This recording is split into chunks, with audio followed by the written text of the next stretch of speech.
Rosette हमें बताती है कि एस्ट्रियन ऑफ द ट्वाइलाइट इस स्टोरी में हर मेल लीड बिल्कुल बेकार है। वो बहुत ही ज़्यादा घटिया है। लेकिन चूंकि ये स्टोरी ट्रेजेडी बेस्ड होनी थी, इसलिए सारे के सारे मेल लीड्स वो एक से बढ़कर एक घटिया है, इसलिए उनको बहुत ज़्यादा नापसंद किया जाता था। और उनमें से सबसे बड़ा घटिया आदमी है डिलन डायमंड। जी बिल्कुल, वो मेरा कजन है, लेकिन इसका तो टेम्पर भी बहुत ज़्यादा बुरा है और इसका दिमाग भी बिल्कुल डायरिया से भरा हुआ है और गुस्सा तो इसके नाक पे रहता है। लेकिन ये सबसे ज़्यादा घटिया है। और सिर्फ एक और दिन और उसके बाद मैं इस घटिया आदमी से जान छुड़वा लूंगी ताकि मेरा भाई सेफ रह सके। और इसलिए हम ड्यूक के पास जा रहे हैं। तब वो अपने भाई का हाथ पकड़ के उसको वहां ले जा रही होती है अपने डैड के पास।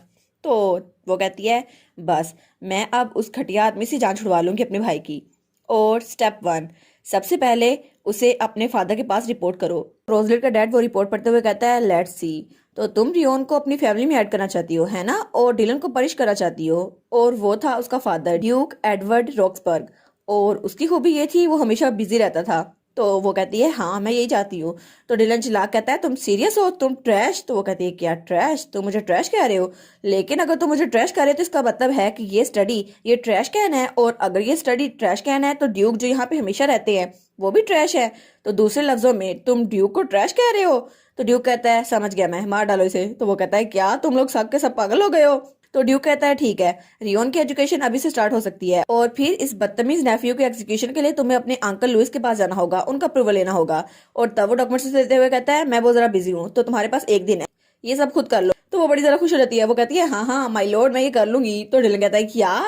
तो वो हंसते हुए कहती है अब क्या करोगे तुम, तुम्हारा काम तो खत्म। तो वो बहुत जरा उसी में रहता है। वो कहता है तुम्हारी हिम्मत कैसे हुई? वो कहता है तुम्हें लगता है ये सब कुछ ऐसे खत्म होगा? तब उसने अपने हाथ में फिर से वही खंजर पकड़ लिया था। वो कहता है अगर तुम्हें मेरे साथ ये करना है तुम्हारे पास भी डबल वापस आएगा और मैं तुम्हें जान से मार डालूंगा। लेकिन तभी एस्टर उस पे लात मारता है और उसका खंजर नीचे गिर जाता है। वो कहता है एग्जैक्टली अब क्या करने वाले हो तुम? तो रोजलेट कहती है तुम्हें क्या लगा मैंने अपने नाइट को सिर्फ शो के लिए रखा हुआ है? एस्टर इसके टांगे और इसके बाजू तोड़ दो ताकि ये कुछ और फनी ना करे। तो वो उसकी टांगे तोड़ देता है। तो रोजलेट कहती है देखा रियोन, अगर तुम कुछ रिसीव करो तो तुम्हें उसका डबल वापस करना होगा, इसलिए तुम आज से बहुत ज्यादा बिजी होने वाले हो, चलो यहाँ से चलते हैं। और स्टेप 2, दूसरे नंबर पर उसको अंकल लुइस के पास रिपोर्ट करना है और उनका अप्रूवल लेना है। तब वो अपने अंकल के ऑफिस में पहुंच चुकी थी और तब वहां उसने टोकरी खाली कर दी थी कपड़ों से भरी हुई। तो उसका अंकल कहता है रोजलेट ये क्या है? और वो था उसका अंकल लुइस डायमंड, डिलन का फादर। और उसकी खूबी भी यही थी वो भी हमेशा बिजी रहता था। तो वो कहती है ये तो आपके गंदे कपड़े हैं जो मैंने लॉन्ड्री से चुरा लिए। वो कहता है क्या तुम उनको वही क्यों नहीं छोड़ देती? तो वो उसके पास आती है और कहती है तुम्हारा बेटा मेरे भाई को असॉल्ट कर रहा था और तुम्हें लगता है वैसे छोड़ दूंगी? और वो तो उसको बहुत ज्यादा डराती है। तो वो कहता है ठीक है उसको जान से मार डालो, मुझे क्या। तो वो कहती है थैंक यू अंकल। और उसके बाद वो उसके घर से बाहर निकल चुकी थी। वो कहती है चलो सारा मसला तो खत्म हुआ, अब उस बदतमीज से मेरी जान छूट जाएगी। तब वो वहां आती है और कहती है एस्टर। तो एस्टर कहता है आप तो सर जल्दी वापस आ गई, मैं तो अभी कुछ खाने के लिए लेने वाला था, लेकिन आपका काम इतनी जल्दी कैसे खत्म हो गया? वो कहती है मुझे माफ कर दो लेकिन मैं अपने काम में कुछ ज्यादा ही अच्छी हूँ। तो तब उसको कोई बुलाता है माई लेडी। तो रोजलेट जब वहां पर देखती है तो वहां पर कोई खड़ा था और उसके हाथ में छड़ी थी जैसे वो लंगड़ा के चल रहा हो। तो वो कहती है क्या ये? तो वहां पर एक लड़का था। वो कहता है मैंने आपकी बातें सुन ली, क्या आप डिलन को एग्जीक्यूट करने का प्लान कर रही हैं? और उसके हाथ में सच में एक छड़ी थी। और फिर वो कहता है मुझे माफ कीजिएगा लेकिन मैं आपसे माफी मांगना चाहूंगा, मुझे नहीं पता उसने ऐसा क्या किया लेकिन मैं आपको कंपनसेट कर दूंगा। तो वो कहती है क्या कंपनसेट? तो वो कहता है प्लीज माई लेडी। तो रोजलेट सोचती है अगर इसके हाथ में छड़ी है तो ये जरूर होगा ग्लेन होफन। तो तब वो बड़ा सीरियस होकर उसे देख रहा था। वो कहती है अरे हाँ, डायमंड फैमिली के फैमिली ट्री में जहाँ पे हमारी ब्लड लाइन चलती है उसमें मेरे अंकल लुइस जो मेरे डैड के छोटे भाई हैं, उन्होंने 2 बार शादी की और जब उनकी पहली वाइफ मर गई तो उसके बाद उनकी सेकंड वाइफ, उसका पहले से एक बेटा था जो कि उसके एक्स हस्बैंड का था, लेकिन वो कोई और नहीं, वो ग्लेन ही था। लेकिन दूसरे लफ्जों में कहो तो ग्लेन वो इनविजिबल सन है जिसकी इस फैमिली में कोई इंपॉर्टेंस नहीं है और हर कोई उसे बहुत ज्यादा बुरा ट्रीट करता है। लेकिन अगर डिलन ना होता तो उसको और उसकी माँ को अभी बाहर निकाल दिया जाता और वो अपने छोटे भाई को हमेशा प्रोटेक्ट करता रहता था। लेकिन उसकी वजह से वो घोड़े से नीचे गिरा और उसकी टांग जख्मी हो गई, इसलिए वो लंगड़ा के चलता है। लेकिन इस सब के बावजूद वो सिर्फ डिलन को इसलिए प्रोटेक्ट करना चाहता है क्योंकि अगर डिलन मर गया जो कि लेजिटिमेट सेकंड सन है तो कोई भी उसकी और उसकी माँ की सेफ्टी की गारंटी नहीं दे सकता और उन्हें जान से मार दिया जाएगा। इसलिए वो चाहता है कि वो और उसकी माँ सेफ रहें, क्योंकि डिलन सही रहेगा तो वो भी ठीक रहेगा। और वो सोचती है वैसे मैं सोच रही हूँ तो इस आदमी की जिंदगी बहुत ज्यादा पिटीफुल है और ये तो स्पेशली मार्कोस फैमिली का एक विक्टिम है, लेकिन मैं क्या कर सकती हूँ। तो वो गहरी सांस लेती है। तो फिर वो कहती है ठीक है इसे जाने देते हैं। तो वो कहता है क्या सच में माई लेडी? तो वो कहती है नहीं, मैं तो मजाक कर रही थी। और तब वो मुड़ते हुए कहती है चलो यहाँ से चलते हैं एस्टर। तो वो चिल्ला कहता है प्लीज माई लेडी, प्लीज मुझे एक और चांस तो दीजिए, मुझे पता है वो सिर्फ एक्सीडेंट होगा। तो वो कहती है एक्सीडेंट? तुम्हें लगता है वो मेरे भाई को असॉल्ट कर रहा था, वो एक्सीडेंट होगा? और वैसे भी तुम्हारा एटीट्यूड तो स्टार्ट से ही रॉन्ग था। अगर तुम्हें मुझसे कुछ चाहिए तो तुम मेरे सामने झुकोगे नहीं? तो वो कहता है कि या मैं आपके सामने झुकूंगा? तो वो कहती है हाँ देखो सही कितने ज्यादा गुस्से में लग रहे हो तुम, मुझे लगता है तुम ऐसा कुछ नहीं करने वाले। और फिर वो कहती है मेरी बात गौर से सुनो, अगर तुम्हें किसी से फेवर चाहिए होगा तो उसके सामने झुकना होगा। तो फिर वो उसको सैल्यूट करते हुए कहती है अगर तुम ये नहीं करने वाले तो जाओ, डिलन तो मरने वाला है, अब मार्कोस फैमिली में जिंदा रहने के लिए गुड लक। और वो वहां से चली जाती है। तो ग्लेन वहां पे खड़ा था। वो कहता है क्या? ये पहली बार था जब ग्लेन ने अपनी जिंदगी में किसी से ये सुना था, और वो सोच रहा था कोई इतना जरा क्रूल कैसे हो सकता है। लेकिन तब वो बहुत ज्यादा गुस्से में आ गया था। वो चाहे इनविजिबल सनी क्यों नहीं था, लेकिन फिर भी वो एक नोबल था, इस वजह से वो कभी भी किसी के सामने नहीं झुकेगा। शायद वो यही सोच रहा था। लेकिन थोड़ी देर बाद हमें ड्यूक का मैच दिखा जाता है जहां वो तीनों खाना खा रहे थे, और तब ग्लेन उनके सामने झुका हुआ था। वो कहता है मैं जीना चाहता हूँ तो प्लीज आप मेरी बात मान जाए। और वो तो एक दिन में ही उनके सामने झुक गया था। तब हमें ग्लेन के झुकने से कुछ घंटों पहले का सीन दिखा रहता है, जब ड्यूक वो अपने ऑफिस में बैठे काम कर रहे थे, और उसका अंकल लुइस वो भी बहुत ज़्यादा बिजी था, वो भी अपने ऑफिस में बैठा काम कर रहा था।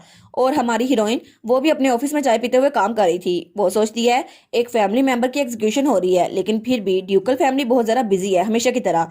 तब एस्टर उसे उठा के लेके जाता है। वो कहता है प्लीज आप ब्रेकफास्ट करने के बाद काम कीजिएगा। तो वो तो वहीं पे काम भी कर रही थी। तब उसको नाश्ते की टेबल पे ले आता है। वो कहता है प्लीज आप खाना तो खाएं। तभी वहां पे मेड आती है। वो कहती है यंग मिस्ट्रेस मास्टर एस्ट्रियन यहाँ पर आ गए हैं। तो वो कहती है अच्छा तो उसको अंदर ले आओ। और एस्ट्रो तो खाना खाई जा रहा था। तो तब हमारा एस्ट्रियन वहां पर आता है। वो बहुत जरा प्यारा लग रहा था। वो कहता है good morning to you young mistress. तो वो कहती है क्या अब ये कौन कहता है, मैं तुम्हें कितनी बार कहा है मुझे सिस्टर कहा करो। तो वो कहता है हाँ हाँ गुड मॉर्निंग सिस्टर। तो वो कहती है कितनी जरा क्यूट हो ना तुम, अब तुम्हें खाने के लिए कुछ दे देती हूँ, तुम्हें एक बनाना दे देती हूँ। लेकिन जब वो बनाना को पकड़ने लगती है तो एस्ट्रो उसका हाथ पकड़ लेता है। वो कहती है क्या हुआ? तो वो कहता है ये मेरा बनाना है, मेरे खाने पे नजर ना रखना। और वो तो बहुत जरा भुक्कड़ था। तो वो कहती है कब से हो गई तुम्हारा बनाना? तो वो कहता है मैंने इसके ऊपर अपना नाम लिखा हुआ था। वो कहती है मुझे तो नहीं नजर आ रहा। वो कहता है तुम्हारी आंखें नहीं है देखने वाली, तुम तो बहुत जरा पोर हो। तो वो कहती है अच्छा ठीक है छोड़ो, मैं वालेट से कहती हूँ तुम्हारे लिए कुछ और ले आए, तो प्लीज तुम खा लेना। और एस्टर वो तो एक बड़ी फैमिली में बड़ा हुआ है ना, इसलिए वो बहुत जरा भुक्कड़ है, उसको इस बात का डर रहता है कि उसके बहन भाई ना खा जाए, शायद इसीलिए। एस्ट्रियन कहता है जी जी सिस्टर थैंक यू। और उसके थोड़ी देर बाद हमें हमारी हीरोइन दिखा जाती है जिसके हाथ में बहुत ज्यादा पोर्ट्रेट्स थे। वो कहती है ये सारे के सारे पोर्ट्रेट्स तुम देखोगे। तो रियोन कहता है क्या लेकिन क्यों? वो कहती है ये सारे के सारे हमारी फैमिली के कैंडिडेट्स हैं जो क्राउन प्रिंस की वाइफ बनने के लिए रिकमेंड किए गए हैं, और तुम इनमें से कोई भी चुन सकते हो। तो रियोन कहता है यस सिस्टर। तो एस्टर कहता है लेकिन आप ये क्यों कर रही हैं? तो वो कहती है तुम्हें कोई आइडिया नहीं, लेकिन इस कंट्री का क्राउन प्रिंस वो एक और मेल लीड था जो रियोन के पीछे पड़ गया था, और सब लोग उसे थियोडोर ऑफ स्माइल कहते थे क्योंकि वो हर वक्त स्माइल करता रहता था, लेकिन बहुत जरा बुरा था। और वो सोचती है इससे पहले वो सरदर्द बन जाए, मैं चाहती हूँ उसकी शादी हो जाए ताकि रियोन सेफ रहे। तभी वहां पर मेड आती है। वो कहती है young mistress Glen Hofen Marcos Diamond की फैमिली से आपके पास आए हैं आपसे मिलने के लिए। वो कहती है क्या? तो एस्टर कहता है कल तो उसने कहा था वो नहीं आएगा, लेकिन अभी कैसे आ गया? वो कहती है अच्छा ठीक है उसको अंदर बुला लो। तो तब वो उनके सामने झुका हुआ था। वो कहता है मैं जीना चाहता हूँ, प्लीज मेरी बात मान लें। तो तीनों कहते हैं क्या? तो रियोन तो बहुत ज्यादा डरा हुआ था। तो हमारी हीरोइन कहती है चलो जो भी है मुझे इससे क्या फर्क पड़ता है। तो तब वो कहती है चलो काम पे वापस आते हैं, और फिर से उस पोर्ट्रेट को देखने लगते हैं। तो रियोन और एस्टर भी बिल्कुल चुप थे, और हमें कुछ घंटों बाद का सीन दिखा देता है जब एस्टर वहां पर काम कर रहा था और रियोन वहां पर बैठा हुआ था, लेकिन ग्लेन उनके सामने झुका हुआ था। तब एस्टर और रियोन को थोड़ी सी बेचैनी होती है। तो एस्टर कहता है क्या आप श्योर है माई लेडी? तो रियोन भी कहता है शायद आपको उसकी बात सुननी चाहिए जो वो कहना चाहता है। तो रोजलेट कहती है नहीं लेकिन मुझे तो उससे कुछ नहीं कहना ना, तो मैं उससे बात क्यों करूं? तो दोनों कहते हैं यस मैम, और वो उनके सामने झुका ही हुआ था। तो तब रियोन उन पोर्ट्रेट्स को देखता है। तो वो कहता है सिस्टर क्या आप भी क्राउन प्रिंस की वाइफ के तौर पर एक कैंडिडेट है? तो वो कहती है ये तो बहुत ज्यादा क्यूट लग रहा है सुनने में, लेकिन मैं नहीं हूँ। तुम्हें ऐसा क्यों लगा? वो कहता है नहीं वेल इनमें से एक आपका भी पोर्ट्रेट है, और वो उसको पोर्ट्रेट दिखाता है। वो कहता है मैं सीरियस हूँ। तो वो कहती है क्या मेरा पोर्ट्रेट? तो जब वो वहां पर देखती है तो वहां रिकमेंडेशन में लिखा हुआ था मास्टरचीफ के लिए परफेक्ट कैंडिडेट। तो वो कहती है क्या लेकिन ये कैसे, मुझे रिकमेंड किसने किया? लियोन कहता है वो मुझे लगता है ये अंकल लुइस ने किया है। तो तब उस पोर्ट्रेट को वहां दीवार पर फेंकती है, लेकिन वो धड़ाम से ग्लेन के सर पे लगता है और उसके सर से खून निकलने लग जाता है। लेकिन वो कहती है शायद उनका दिमाग खराब हो गया होगा, और फिर से काम में लग जाती है। और फिर हमें कुछ और घंटों बाद का सीन दिखा रहता है। ग्लेन अभी तक उसी जगह पर झुका हुआ था और वो खड़ा नहीं हुआ था। तो दोनों बहुत ज़्यादा परेशान हो गए थे। एस्टर सोचता है ये बहुत ज़्यादा जिद्दी है और रियोन सोचता है ये तो बहुत ज़्यादा पिटीफुल इंसान है। और हमारी हीरोइन इस बारे में क्या सोच रही थी? वो वहां से बस लेते हुए जाती है। वो कहती है बहुत ज़्यादा नींद आ रही है और ओलिविया जाके इस झुके हुए स्टैचू को गेस्ट रूम में छोड़ाओ। तो वो कहती है जी। तो ग्लेन कहता है माय लेडी। तो वो कहती है अरे हाँ, मैं तुम्हें बताना भूल गई, मेरे अंकल के घर में 3 सर्वेंट्स भेजो जो कोई स्टूपिड हरकत से किसी को रोक सके ताकि इसका मर्डर ना हो जाए, उसकी मॉम का भी। तो मेड कहती है जी मैं समझ गई। तो ग्लेन बहुत ज्यादा खुश रहता है। वो कहता है थैंक यू माई लेडी, आपका बहुत ज्यादा शुक्रिया। तो वो कहती है लेकिन तुम सच में खुद से कुछ नहीं कर सकते है ना? और वो तो उसे ताना मार रही थी। वो कहती है तुम तो बहुत ज्यादा पठैतिक हो और तुम तो किसी काम के भी नहीं हो, और जब तक तुम किसी काम के नहीं हो तब तक मेरी नजरों से दूर रहना। तो मेड उसको वहां से ले जा रही होती है और फिर हमें कुछ दिनों बाद का सीन दिखाया जाता है। तो रोजलेट कहती है ऐसा लगता है रियोन की स्टडी बहुत ज्यादा अच्छी जा रही है। तो वो कहता है हाँ मुझे ऐसा लगता तो है, लेकिन क्या आपको ये बात पता नहीं चली कि ग्लेन आपको फॉर्मली थैंक यू करना चाहता है? वो कहती है हाँ लेकिन ये इतना इंपॉर्टेंट नहीं है, उसको इग्नोर करो। तो एस्टर कहता है आपने कहा था आप उसकी हेल्प नहीं करेंगी लेकिन फिर भी आप उसकी हेल्प कर रही हैं। तो वो कहती है हाँ लेकिन इससे बहुत ज्यादा मजा आ रहा है, कितना ज्यादा क्यूट और फनी लगता है ना कि वो मेरे सामने झुक रहा है जैसे इसका कोई मतलब भी है, मैं उसको माफ कर दूंगी या उसकी कोई बात मान लूंगी। तो वो कहता है आप तो बहुत ही ज्यादा बुरी है माई लेडी, अगर आपने मेरे साथ ऐसा कुछ किया तो मैं आपको छोड़ के चला जाऊंगा। वो कहती है हाँ हाँ मेरी परमिशन के बगैर छोड़ के चले ना जाओ तो मुझे। लेकिन तब वो खिड़की से बाहर देखती है और वो कहती है क्या? वहां पर एक बग्गी आ रही थी। तो वो कहती है ये बग्गी? तो एस्टर कहता है अरे हाँ ये बग्गी तो कुछ ज्यादा सजी हुई लग रही है।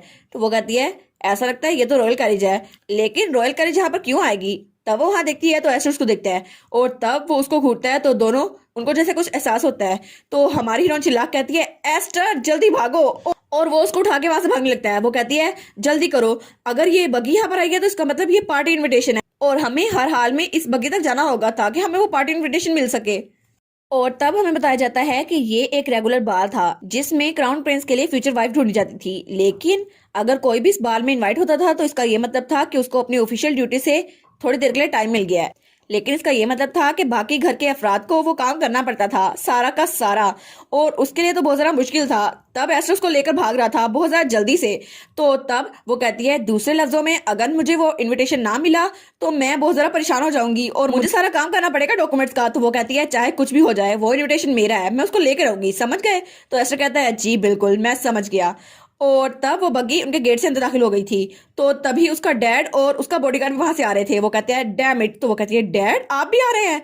तो उसका डैड कहता है विलियम इन दोनों को रास्ते से हटा दो। वो कहता है जी सर। तो हमारी हीरोइन कहती है एस्टर मुझे नीचे उतारो। वो कहता है जी मैं समझ गया। और उसके बाद एस्टर और विलियम दोनों आपस में लड़ रहे थे और हमारी हीरोइन उसका डैड वो दोनों आगे भाग रहे थे। वो कहते हैं हमें ये इनविटेशन चाहिए। तो हमारी हीरोइन कहती है नहीं नहीं मुझे चाहिए। तो विलियम कहता है मुझे लगता है तुम मुझे चैलेंज कर रहे हो, शायद तुम भूल गए हो मैं तुम्हारा बाप हूँ और वैसे भी तुमने बहुत जरा ओपनिंग छोड़ी हुई है एस्टर। तो वो कहता है आप तो बहुत जरा बूढ़े हो गए हैं डैड, आपको तो अब रिटायर हो जाना चाहिए। और रोजलेट और उसका डैड भी वहां से भाग रहे थे। वो कहती है क्या ये तो बहुत ज्यादा स्लो हो गए हैं, क्या इसलिए ये बूढ़े हो गए हैं? तो वो कहता है अच्छी बेटी बन जाओ और गिव अप कर दो, इस इनविटेशन को तो मैं ही लूंगा। और तब उस पर अटैक करता है लेकिन वो नेक्स्ट स्लाइस था और उसकी नाक पर जाके लगता है। वो कहती है क्या क्या ये सच में मुझे मारना चाहते हैं? तो तब उसकी नाक से खून निकल रहा था और तब वो धड़ाम से वहां नीचे गिरती है। तो उसका डैड वो वहीं पे रुक जाता है जैसे बहुत ज्यादा तमीज वाला हो। तो वो कहता है क्या ये खत्म हो गया? और फिर वो कहता है मैं ऐसा करना नहीं चाहता था लेकिन ये सब कुछ तुम्हारे लिए है रोजलिट। और रोजलिट वो वहां बिल्कुल खामोश थी जैसे तूफान से पहले की खामोशी हो। तो वो कहता है मैं उस बॉल रूम में जाऊंगा और तुम्हारे लिए एक स्टेप मदद ढूंढ के लाऊंगा जो हम दोनों की हेल्प कर सके, और तब तक मैं सारी चीजें तुम तक छोड़ता हूँ, सारे डॉक्यूमेंट्स अच्छे से संभाल लेना। लेकिन रोजलेट अपने डैड के पांव पर एक किक मारती है और उसका डैड धड़ाम से नीचे गिरता है। वो कहती है ये लेजर किक ले। तो उसके डैड के मुंह से खून निकल रहा था जो कि असल में खून नहीं था, उसका गुस्सा था। वो जाते हुए कहती है थोड़ी देर के तो मैं आपकी बात मान ही गई थी लेकिन नो थैंक्स, आपको फिक्र करने की जरूरत नहीं है, मेरे लिए न्यू मॉम लाने की जरूरत नहीं है, मेरी मॉम जो मर चुकी है आपको उनके लिए अपॉलजी लिखनी चाहिए। तो तब वहां बग्गी दरवाजे पे रुक चुकी थी। तो वहां से एक लड़की निकलती है। वो कहती है मैं पहले से आई हूँ आपके लिए कुछ लाई हूँ। तो हमारी हीरोइन दरवाजा खोलते हुए कहती है ठीक है वो इनविटेशन मैं लूंगी, और उसके कपड़ों पे खून लगा हुआ था। तो वो कहती है जी जी, और वो सोचती है आखिर इसके कपड़ों पे खून क्यों लगा हुआ है? तो हमारी रोजल कहती है ओ थैंक यू। तो पीछे से हमारे एस्टर ने भी अपना काम कर दिया था। वो कहता है माय लेडी मैंने चीजें यहाँ पे खत्म कर दी हैं, मेरा काम हो गया। और उसका डैड वो भी वहां नीचे गिरा हुआ था। तो तब वो स्माइल करता कहता है देखा हम दोनों जीत गए। और तब वो दोनों एक दूसरे को कोनी मारते हैं। वो कहते हैं हमने ये कर दिखाया। और तब रोजलिट और एस्टर जीत गए थे और उन दोनों के डैड वो हार गए थे। और ये तो दोनों बेस्ट फ्रेंड्स लग रहे हैं, मास्टर और बॉडीगार्ड की तरह नहीं लग रहे बिल्कुल भी। अब पता नहीं आगे कितनों को मारना है इन्होंने और कितने गुल खिलाने हैं, लेकिन इनकी जोड़ी तो सबसे ज्यादा बेस्ट है। और इसी के साथ ये वाला पार्ट यहीं पर ख़त्म। तो आप लोग बताइएगा आप लोग को ये पार्ट कैसा लगा, और वीडियो को लाइक और चैनल को सब्सक्राइब लाजमी कीजिएगा। बाकी वीडियोस का लिंक भी स्क्रीन पर नज़र आ रहा होगा, तो काइंडली उनको भी चेकआउट कर लें। और thank you so much for watching my videos. Stay safe, bye bye.